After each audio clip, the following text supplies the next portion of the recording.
Important agriculture question સિરીઝની અંદર part 7 જોઈ રહ્યા છીએ. જમીનમાં શાનું પ્રમાણ વધવાથી જમીનનો પીએચ આંક નીચો રહે? તો કાર્બન ડાયોક્સાઇડ. જમીનમાં કાર્બન ડાયોક્સાઇડનું પ્રમાણ વધે ને તો પીએચ આંક નીચો રહે. હાઇડ્રોજન આયનોનું જો પ્રમાણ વધે જમીનમાં તો જમીન અમ્લીય બને. હાઇડ્રોજન આયનોનું પ્રમાણ વધે જમીનમાં તો જમીન અમ્લીય બને અને હાઇડ્રોક્સિલ આયનોનું જો પ્રમાણ વધે તો જમીન ભાસ્મિક બને.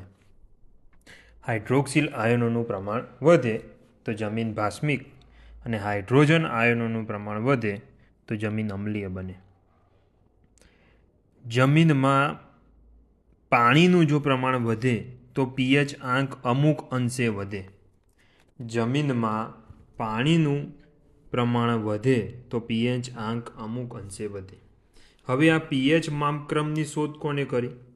તો પીએચ માપક્રમની શોધ સોરેન્સન નામના વૈજ્ઞાનિકે કરી. વધારે વરસાદવાળા વિસ્તારમાં જમીન દ્રાવણમાંના બેઝિક તત્વો ધોવાઈ કયા આયનોનું પ્રમાણ ઘટે? મીન્સ કે જ્યાં વધારે વરસાદ પડતો હોય એવી જમીનમાં બેઝિક તત્વો શું થશે? ધોવાઈ જશે. અને કયા આયનોનું પ્રમાણ ઘટી જશે? એટલે હાઇડ્રોક્સિલ આયનો જે છે એવી જમીનમાં એનું પ્રમાણ ઘટી જશે. જમીન દ્રાવણમાં બેઝિક તત્વો ધોવાઈ જાય એટલે કયા આયનોનું પ્રમાણ વધે? તો વિચારો તમે કે હાઇડ્રોક્સિલ આયનોનું પ્રમાણ ઘટી જાય તો વધે કોણ? હાઇડ્રોજન આયનો. H+ અને OH-. સિમ્પલ ગણિત છે અહીંયા કે H+ આયન જે છે એ વધે ને જ્યારે એટલે જમીનનું પીએચ અમ્લીય બને, એસિડિક બને. અને OH- આયનો જે છે હાઇડ્રોક્સિલ આયન કહેવાય એને, એ જો વધે તો જમીન ભાસ્મિક બને. હવે જો વધારે વરસાદ પડતો હોય જે જમીનમાં એમાં બેઝિક તત્વો ધોવાઈ જાય એટલે હાઇડ્રોક્સિલ આયનો જે છે એનું પ્રમાણ ઘટી જાય. જ્યારે જમીનમાં દ્રાવણમાંના બેઝિક તત્વો ધોવાઈ જાય એટલે કયા આયનોનું પ્રમાણ વધે? તો હાઇડ્રોજન આયનો. બરાબર? બેઝિક તત્વો ધોવાઈ જાય એટલે શું થાય? હાઇડ્રોજન આયનોનું પ્રમાણ વધે. એટલે તમે સિમ્પલ લોજિક છે કે જ્યાં વરસાદ વધારે પડતો હોય ને તો જમીન એસિડિક બને. છોડના પોષક તત્વોની લભ્યતા શેના પર આધારિત છે? તો પીએચ આંક ઉપર આધારિત છે. જમીનનો પીએચ માપતી વખતે લીધેલ જમીન અને પાણીનું પ્રમાણ કેટલું હોવું જોઈએ? એટલે જમીન અને પાણીનું પ્રમાણ કેટલું હોવું જોઈએ? તો 1:2.5. બરાબર? જમીનમાં દ્રાવ્ય ક્ષારોનું પ્રમાણ વધે તેમ તેના પીએચમાં ઘટાડો થાય. જમીનમાં દ્રાવ્ય ક્ષારોનું પ્રમાણ વધે તેમ તેના પીએચમાં ઘટાડો થાય. કઈ ઋતુમાં જમીનનો પીએચ આંક ઊંચો રહે છે? તો શિયાળામાં જમીનનો પીએચ આંક ઊંચો રહે છે. કઈ ઋતુમાં જમીનનો પીએચ આંક નીચો રહે? તો ઉનાળામાં જમીનનો પીએચ આંક નીચો રહે. ખેડૂત એમોનિયમ સલ્ફેટ અથવા યુરિયા ખાતર જમીનમાં આપે છે ત્યારે તેમાંથી કયો વાયુ તૈયાર થાય છે? એમોનિયા વાયુ. જ્યારે પણ એમોનિયમ સલ્ફેટ અને યુરિયા ખાતર જમીનમાં આપવામાં આવે ત્યારે તેમાંથી કયો વાયુ તૈયાર થાય? તો એમોનિયા વાયુ તૈયાર થાય. લેટેરાઇટ જમીન મુખ્યત્વે કયા જિલ્લામાં આવેલી છે? સુરત અને ડાંગ જિલ્લામાં. લેટેરાઇટ જમીન મુખ્યત્વે કયા જિલ્લામાં આવેલી? તો સુરત અને ડાંગ જિલ્લામાં લેટેરાઇટ જમીન આવેલી છે. લેટેરાઇટ જમીનમાંથી ઈંટો બનાવવામાં આવે મિત્રો. કઈ જમીનમાં સેન્દ્રિય પદાર્થ વિપુલ પ્રમાણમાં જમા થયેલો હોય છે? તો જંગલની ફોરેસ્ટ સોઇલ જે છે જંગલની જમીન એની અંદર સેન્દ્રિય પદાર્થ જે છે એ વિપુલ પ્રમાણમાં જોવા મળે છે. કઈ જમીન કપાસના પાકને સૌથી વધારે અનુકૂળ આવે?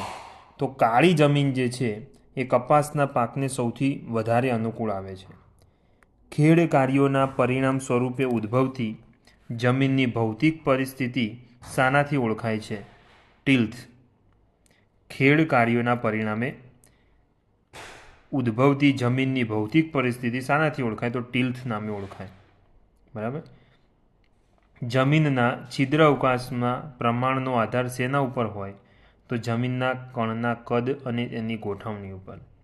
જમીનમાં જે છિદ્ર અવકાશનું જે પ્રમાણ છે શાના ઉપર આધાર હોય? કે એના જે કણ જે છે, બરાબર, સેન્ડ, સિલ્ટ અને ક્લે, એ જે કણ જે છે, બરાબર, એની ગોઠવણી અને એના કદ ઉપર ડિપેન્ડ કરે છે. ઓકે.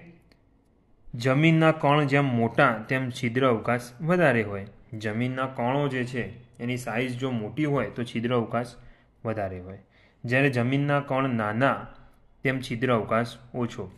છિદ્ર અવકાશ એટલે અંગ્રેજીમાં પોર સ્પેસ. પોર સ્પેસ ક્યારે વધારે હોય? કઈ જમીનમાં પોર સ્પેસ વધારે હોય? તો રેતાળ જમીનની અંદર, સેન્ડી સોઇલની અંદર પોર સ્પેસ વધારે હોય, જ્યારે ક્લે સોઇલની અંદર પોર સ્પેસ ઓછી હોય. જમીનની નિતાર શક્તિ અને ભેજ ધારણ શક્તિ વધારવા માટે શું કરવું જોઈએ? તો જમીનની નિતાર શક્તિ અને ભેજ ધારણ શક્તિ વધારવા માટે સેન્દ્રિય પદાર્થ ઉમેરવો જોઈએ. જમીનમાં આવેલ કણો જમીનમાં પોલી ભૂંગળી જેવી રચના કરે છે, તેના કારણે જમીન કયો ગુણધર્મ ધરાવે છે? કેશાકર્ષણનો. બરાબર, કે જમીનમાં આવેલ કણો પોલી ભૂંગળી જેવી રચના ધરાવે અને તેના કારણે જમીન કયો ગુણધર્મ ધરાવે? તો કેશાકર્ષણનો. એટલા માટે જમીનનું પાણી ઉપર આવે અને છોડ આ કેશાકર્ષણના ગુણધર્મ દ્વારા. જમીનનો નમૂનો લેવા માટે કયા સાધનનો ઉપયોગ થાય? ઓગર. જમીનનો નમૂનો લેવા માટે કયા સાધનનો ઉપયોગ થાય છે? ઓગર. જમીનમાં આવેલ કણો જમીનમાં પોલી ભૂંગળી જેવી રચના કરે છે, તેના કારણે જમીનનો કયો ગુણધર્મ ધરાવે છે? તો કેશાકર્ષણનો. અને કેશાકર્ષણના ગુણધર્મ દ્વારા જમીનમાંથી પાણી છોડ ઉપરની તરફ ખેંચે છે. ઊંડા મૂળવાળા પાક માટે જમીનનો નમૂનો કેટલી ઊંડાઈથી લેવામાં આવે? તો વધારે ડીપ રૂટેડ પ્લાન્ટ હોય, બરાબર, એવી જમીન જે છે, બરાબર, એમાંથી જમીનનો જે નમૂનો લેવાનો હોય છે 15થી 25 સેન્ટીમીટર ઊંડો નમૂનો લેવામાં આવે છે. ચીકુના ફળમાંથી કેટલા ટકા કેલરી મળે?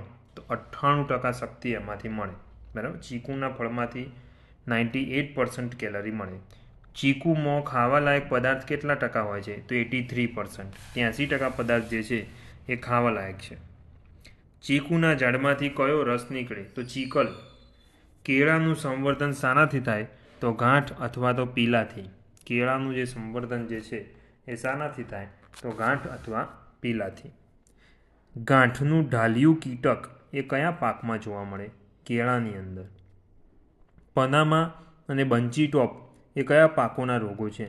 તો કેળાની અંદર બનાનામાં જે આવે છે કેળું, એની અંદર પનામા અને બંચી ટોપ ડિસીઝ જોવા મળે. બસરાઈ, હરીછાલ અને બોમ્બે ગ્રીન એ કયા પાકની જાતો છે? તો કેળાની. બસરાઈ, હરીછાલ અને બોમ્બે ગ્રીન. કેળના વાવેતરમાં વિશ્વમાં ભારતનો ક્રમ કયો છે? ત્રીજો ક્રમ. કેળના વાવેતરમાં વિશ્વમાં ભારતનો ક્રમ કયો છે? તો ત્રીજો. કયા ગેસથી કેળના ફળને કૃત્રિમ રીતે પકવવામાં આવે છે? એસિટિલિન.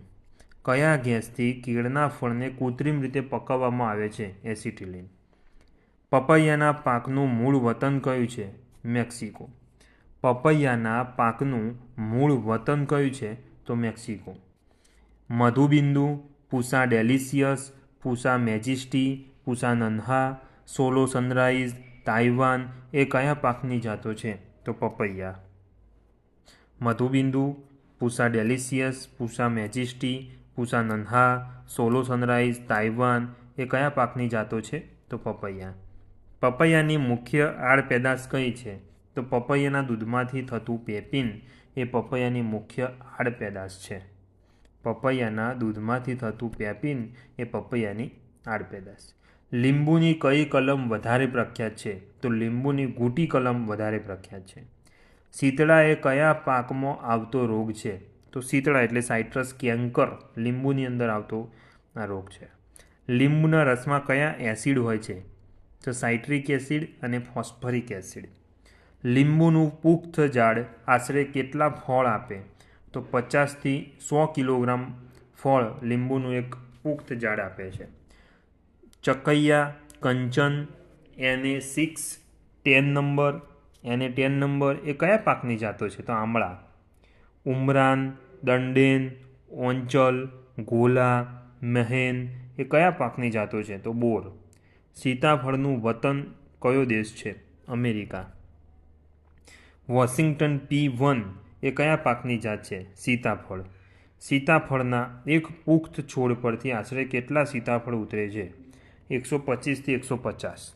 સીતાફળમાં મિલીબગ વધારે જોવા મળે.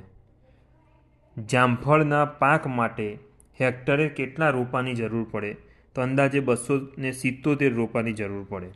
લખનઉ 49, અલ્હાબાદ સફેદ, ધોળકા લોકલ, વેનિયાર, ભાવનગર લોકલ એ કયા પાકની જાતો છે? તો જામફળ. બરાબર.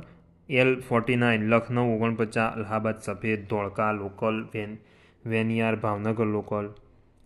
ગ્લેડિએટર, divine, Desilal, superstar, hybrid tea, floribunda એ કયા પાકની જાતો છે? તો ગુલાબ. ગુલાબના હેક્ટરે આશરે કેટલા રોપા જોઈએ? તો 6,945 રોપા ગુલાબમાં હેક્ટરે જોઈએ. પૂસા નારંગી અને પૂસા બસંતી એ કયા પાકોની જાતો છે? તો ગલગોટા. સ્પાઇડર લીલી એ કયા પાકની જાત છે? તો એ લીલી. NB21 એ કયા પાકની સુધારેલી જાત છે? તો ગજરાજ ઘાસ. NB21 એ કયા પાકની સુધારેલી જાત છે? તો ગજરાજ ઘાસ. અંજાન ઘાસને બીજા કયા નામથી ઓળખવામાં આવે છે? તો ધામણ. ઝીંઝવો ઘાસને બીજા કયા નામથી ઓળખવામાં આવે છે? તો માર્વેલ. અંજાન ઘાસને ધામણ તરીકે અને ઝીંઝવો ઘાસને માર્વેલ તરીકે ઓળખવામાં આવે છે. વિક્રમ અને ફાર્મ સમેરી એ કયા પાકની સુધારેલી જાતો છે? તો મકાઈ. વિક્રમ અને ફાર્મ સમેરી એ કયા પાકની સુધારેલી જાતો છે? તો મકાઈ. GAUL1 અને SF627 એ કયા પાકની સુધારેલી જાત છે? તો ઓટ. SL627 અને HL3 એ કયા પાકની સુધારેલી જાત છે? તો રજકો. રચકાના પાક માટે યોગ્ય વાવણી સમય કયો છે? તો નવેમ્બરનું બીજું અઠવાડિયું. રચકાના પાક માટે યોગ્ય વાવણી સમય કયો છે? તો નવેમ્બરનું બીજું અઠવાડિયું. GFC 1, 2, 3 અને 4. GFC 1-4 MEC 4216 એ કયા પાકની ફેમસ જાતો છે? તો ચોળા. દશરથ અને સેવરી એ કયા પાક વર્ગના પાકો છે? તો ઘાસચારા. સૂર્યમુખી એ કયા વર્ગનો પાક છે? તો તેલીબિયા. સનફ્લાવર શું છે? તેલીબિયા વર્ગનો પાક છે. સિંદૂરી અને મૃદુલા એ કયા પાકની જાતો છે? તો દાડમ. સિંદૂરી અને મૃદુલા એ કયા પાકની જાતો છે? તો દાડમ. પૂર્વા 1 એ કયા પાકની સુધારેલી જાત છે? તો તલ. બંટી એ કયા વર્ગનો પાક છે? તો હલકા ધાન્ય વર્ગનો પાક છે. નાગલીને અન્ય કયા નામથી ઓળખવામાં આવે છે? તો હલકા ધાન્ય પાક તરીકે ઓળખવામાં આવે છે નાગલીને. કોદરા એ કયા વર્ગનો પાક છે? હલકા ધાન્ય. A2, GT 4, 5, 7, 9, ABT 10, GC1 અને A119 એ કયા પાકની જાતો છે? તો તમાકુ. બરાબર. ABT 10 બહુ ફેમસ વેરાયટી છે. દુર્ગાપુરી કેસર, અરકા જ્યોતિ, અરકા મીઠા એ કયા પાકની જાતો? તો તરબૂચ. S79PF35 એ કયા પાકની જાતો? તો વરિયાળી. લોખંડી, સોની, આંબા એ કયા પાકની જાતો છે? હળદર. આંબા હળદર આવે. બરાબર. હળદરનું વાવેતર કયા સમયે થાય? મે મહિનામાં. કુર્ગ S288 એ કયા પાકની જાતો છે? કોફી. કયા ઔષધીય પાકમાં એકવાર બીજ મળ્યા પછી આખું ઝાડ સુકાઈ જાય? તો ગુગળ. મગફળીના પાકમાં કયું તત્વ ઝેરી તત્વ રહેલું? એવું પૂછવું જોઈએ કે મગફળીના પાકમાં કયું ઝેરી તત્વ રહેલું છે? તો આફ્લાટોક્સિન. કયા રોકડિયા પાકને સૌથી વધારે પિયતની જરૂર પડે છે? શેરડી. કયા રોકડિયા પાકને સૌથી વધારે પિયતની જરૂર પડે છે? તો શેરડી. ડાંગરનું આંતરરાષ્ટ્રીય સંશોધન કેન્દ્ર ક્યાં આવેલું છે? ફિલિપાઇન્સ. ડાંગરનું આંતરરાષ્ટ્રીય સંશોધન કેન્દ્ર ક્યાં આવેલું છે? તો ફિલિપાઇન્સ. ડાંગરનું રાષ્ટ્રીય સંશોધન કેન્દ્ર ક્યાં આવેલું છે? તો નવાગામ ખેડા ખાતે. ડાંગરનું રાષ્ટ્રીય સંશોધન કેન્દ્ર ક્યાં આવેલું છે? નવાગામ ખેડા.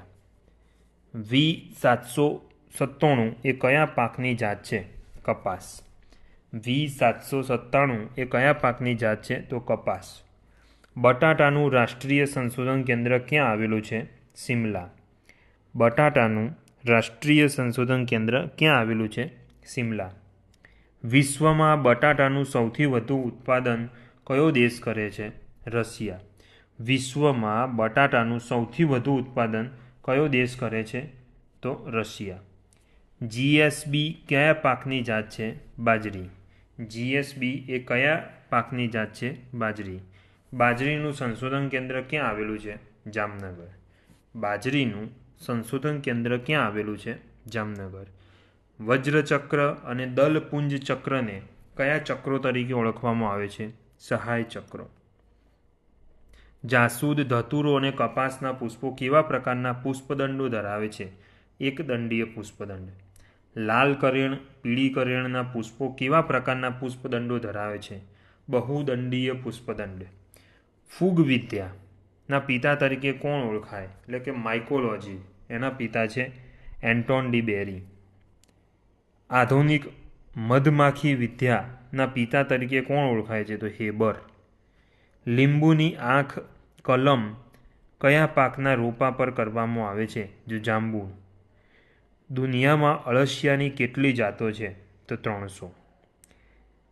NCDBનું પૂરું નામ જણાવો. તો national cooperative dairy development board. NCDB. બરાબર.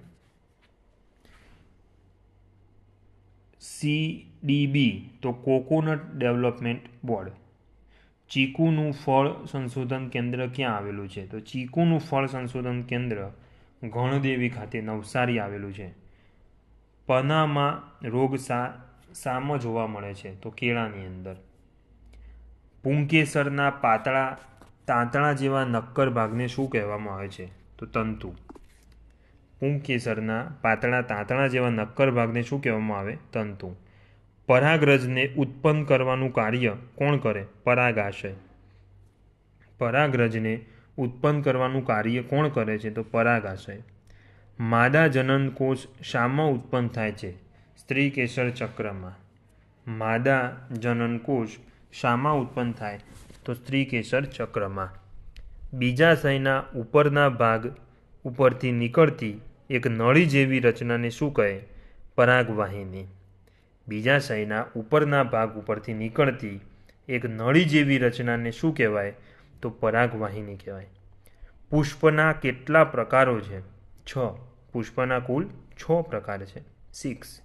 કેટલા પરાગનયનમાં કોઈપણ વાહકની જરૂર પડતી નથી?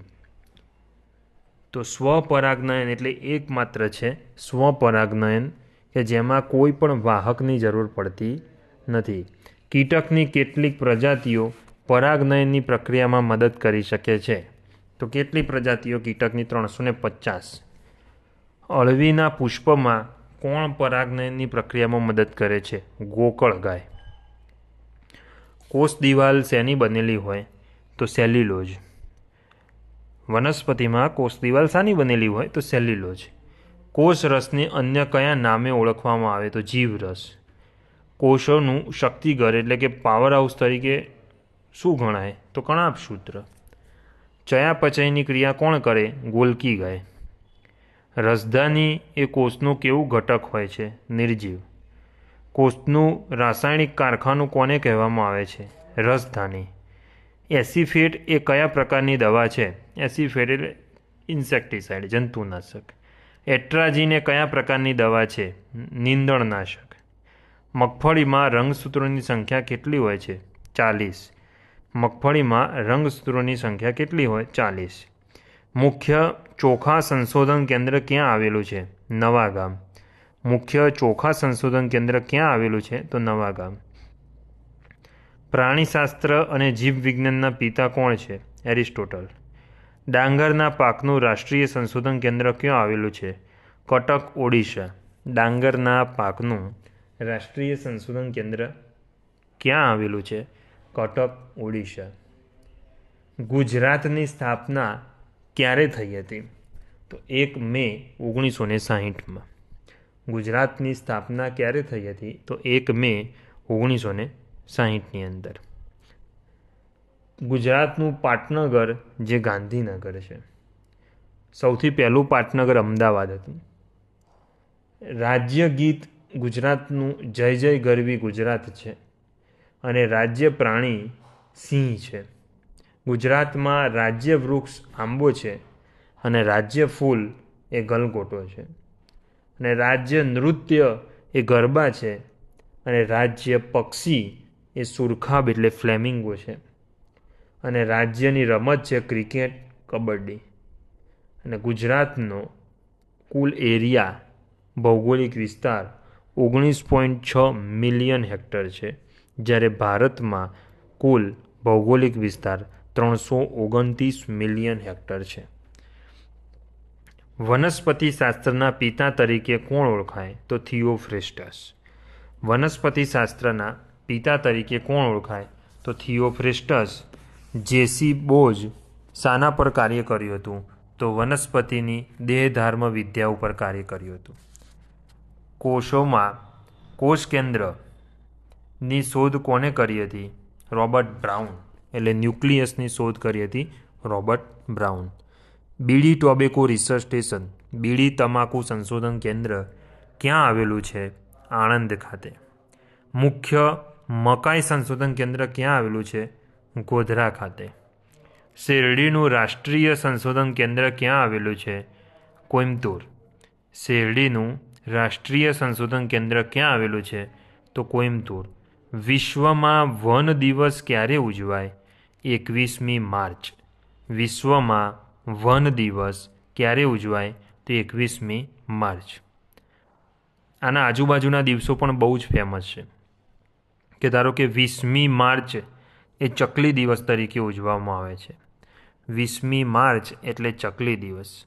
અને આ જે ચકલી જે છે એ બીજા દિવસે વનની અંદર ઉડી જાય છે, એટલે બીજો દિવસ એટલે 21મી માર્ચ જે વિશ્વ વન દિવસ ફોરેસ્ટ ડે તરીકે પણ ઉજવવામાં આવે છે. ઉડતા ઉડતા એને તરસ લાગે છે એટલે બીજા દિવસે પાણી પીવે છે 22મી માર્ચે. એટલે 22મી માર્ચને વોટર ડે તરીકે સેલિબ્રેટ કરવામાં આવે છે. 22મી માર્ચને વોટર ડે તરીકે સેલિબ્રેટ કરવામાં આવે છે. અને 23મી માર્ચે ફરી પાછી આ ચકલી હવામાં ઉડી જાય એટલે મીટ્રોલોજી ડે તરીકે 23મી માર્ચને ઉજવવામાં આવે છે. મીટ્રોલોજી ડે તરીકે 23મી માર્ચને ઉજવવામાં આવે છે. હવામાં ઉડી જાય એટલે હવામાન વિભાગનો દિવસ એટલે મીટ્રોલોજીકલ ડે. બરાબર.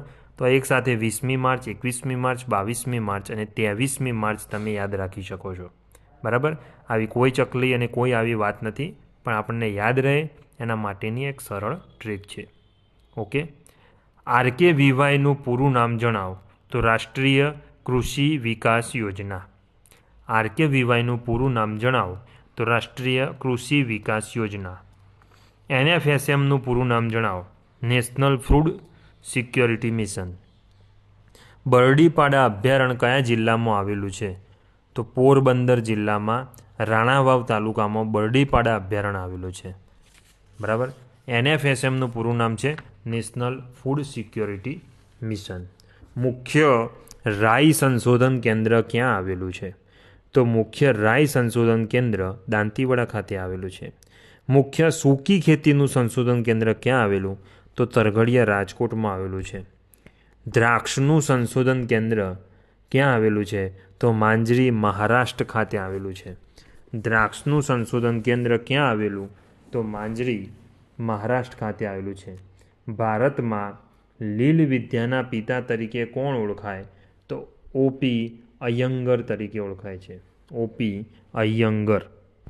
મુખ્ય તેલીબિયા સંશોધન કેન્દ્ર ક્યાં આવેલું? તો જૂનાગઢ ખાતે. Main oilseed research station. મુખ્ય મગફળી સંશોધન કેન્દ્ર જૂનાગઢ ખાતે આવેલું છે. મુખ્ય બાજરી સંશોધન કેન્દ્ર જામનગર ખાતે આવેલું છે. મુખ્ય શેરડી સંશોધન કેન્દ્ર નવસારી ખાતે આવેલું છે. મુખ્ય સૂકી ખેતી સંશોધન કેન્દ્ર તરઘડિયા રાજકોટ ખાતે આવેલું છે. મુખ્ય ઘાસચારાનું સંશોધન કેન્દ્ર main forage research station Anand અને અમરેલી બંને જગ્યાએ. મુખ્ય શાકભાજી સંશોધન કેન્દ્ર આણંદ ખાતે છે. Main vegetable research station Anand ખાતે છે. મુખ્ય ચોખા ડાંગરનું સંશોધન કેન્દ્ર નવાગામ ખેડા ખાતે આવેલું છે. મુખ્ય મકાઈ સંશોધન કેન્દ્ર ગોધરા પંચમહાલ ખાતે આવેલું છે. મુખ્ય કપાસ સંશોધન કેન્દ્ર સુરત આવેલું છે. બીજ મસાલા સંશોધન કેન્દ્ર જગુદણ મહેસાણા આવેલું છે. મુખ્ય દિવેલા પાકોનું દિવેલા રાઈ કેસ્ટર્ડ મસ્ટાર્ડ રિસર્ચ સ્ટેશન સરદાર કૃષિનગર દાંતીવાડા ખાતે આવેલું છે. મુખ્ય જુવાર સંશોધન કેન્દ્ર સુરત ખાતે આવેલું છે. મુખ્ય કઠોળ સંશોધન કેન્દ્ર સરદાર કૃષિનગર દાંતીવાડા ખાતે આવેલું છે. મુખ્ય પિયત ઘઉં સંશોધન કેન્દ્ર વિજાપુર ખાતે આવેલું છે. મુખ્ય બિન પિયત ઘઉં સંશોધન કેન્દ્ર અરણેજ અમદાવાદ ખાતે આવેલું છે. મુખ્ય ડુંગળી લસણ સંશોધન કેન્દ્ર ગોધરા ખાતે આવેલું છે. મુખ્ય ખારેક સંશોધન કેન્દ્ર મુન્દ્રા કચ્છ ખાતે આવેલું છે. મુખ્ય નાળિયેરી સંશોધન કેન્દ્ર મહુવા ખાતે આવેલું છે. મુખ્ય ઔષધીય સંશોધન કેન્દ્ર આણંદ ખાતે આવેલું છે. મુખ્ય બીડી તમાકુ સંશોધન કેન્દ્ર આણંદ ખાતે આવેલું છે. મુખ્ય બટાકા સંશોધન કેન્દ્ર ડીસા ખાતે આવેલું છે. મત્સ્ય સંશોધન કેન્દ્ર ઓખા દેવભૂમિ દ્વારકા ખાતે આવેલું છે. ફળ સંશોધન કેન્દ્ર ગણદેવી નવસારી આવેલું છે. ખરસણી સંશોધન કેન્દ્ર ખરસણી એટલે નાઇજર જેને રામતલ તરીકે પણ ઓળખવામાં આવે જે વનારસી આવેલું છે નવસારીની અંદર. ભૂમિ કોતર સંશોધન કેન્દ્ર સંરક્ષણ કેન્દ્ર જે વાસદ આણંદ ખાતે આવેલું છે. મુખ્ય બાગાયતી પાકોનું સંશોધન કેન્દ્ર નવસારી ખાતે આવેલું છે અને મુખ્ય તલ સંશોધન કેન્દ્ર અમરેલી ખાતે આવેલું છે. હલકા ધાન્ય પાકોનું સંશોધન કેન્દ્ર વઘઈ ખાતે આવેલું છે. હલકા ધાન્ય પાકોનું સંશોધન કેન્દ્ર વઘઈ ખાતે આવેલું છે.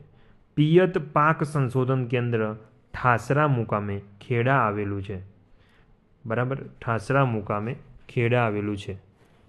કુદરતી સંપત્તિ વ્યવસ્થાપન કેન્દ્ર એ સરદાર કૃષિનગર દાંતીવાડા ખાતે આવેલું છે. વાસ્મોનું પૂરું નામ તો water and sanitation management organisation. વાસ્મોનું પૂરું નામ છે water and sanitation management organisation. 100 hectare બરાબર કેટલા ચોરસ કિલોમીટર થાય? તો 100 હેક્ટર બરાબર 1 ચોરસ કિલોમીટર થાય. બરાબર, 100 હેક્ટર બરાબર 1 ચોરસ કિલોમીટર. 1 હેક્ટર બરાબર કેટલા એકર? તો 2.47 એકર. અગાઉ મેં આ જ ચેનલની અંદર મુખ્ય રિસર્ચ સ્ટેશનો તેમજ જમીનની માપણીને લગતા પ્રશ્નો એમાં બધા જ જમીનના માપોને લગતા જે પ્રશ્નો પૂછાઈ શકે એ મેં મૂક્યા છે. તમે ખાસ સાંભળજો. સોડિયમ નાઇટ્રેટમાં કેટલા ટકા નાઇટ્રોજન હોય? તો સોડિયમ નાઇટ્રેટમાં 16% નાઇટ્રોજન હોય. સોડિયમ નાઇટ્રેટની અંદર 16% નાઇટ્રોજન હોય. એમોનિયમ નાઇટ્રેટમાં કેટલા ટકા નાઇટ્રોજન હોય? તો એમોનિયમ નાઇટ્રેટમાં 13% નાઇટ્રોજન હોય. વિશ્વમાં પૃથ્વી દિવસ ક્યારે ઉજવવામાં આવે છે? 22મી એપ્રિલ વિશ્વમાં પૃથ્વી દિવસ તરીકે ઉજવવામાં આવે છે. હિંગોળગઢ પ્રાકૃતિક શિક્ષણ અભયારણ્ય ક્યાં આવેલું છે? રાજકોટ ખાતે. હિંગોળગઢ પ્રાકૃતિક શિક્ષણ અભયારણ્ય ક્યાં આવેલું છે? રાજકોટ. રાજકોટ જિલ્લાના જસદણ તાલુકામાં. ડાંગરના પાકની મોડી પાકતી જાતો કઈ છે? તો મસૂરી, નર્મદા, અંબિકા, ગૌર. ડાંગરના પાક માટે આશરે બિયારણનો દર કેટલો હોય છે? તો 20થી 30 કિલોગ્રામ પ્રતિ હેક્ટર. ડાંગરના પાક માટે આશરે બિયારણનો દર કેટલો હોય? તો 20થી 30 કિલોગ્રામ પ્રતિ હેક્ટર. ભીંડાનું મૂળ વતન કયું? તો આફ્રિકા. ભીંડાનું મૂળ વતન કયું છે? તો આફ્રિકા. ભીંડાના પાકને વાવવાનો સમય કયો? તો ફેબ્રુઆરી સાથે જૂન જુલાઈમાં પણ વાવી શકાય. પૂસા સાવની, પૂસા મખમલી, પંજાબ પદ્મણી, વર્ષા, વિજય, વિશાલ એ કયા પાકોની જાત છે? તો ભીંડાની. ઘઉંનું વૈજ્ઞાનિક નામ શું? તો ટ્રિટિકમ એસ્ટિવમ. ઉગસુકનો રોગ કયા પાકમાં જોવા મળે?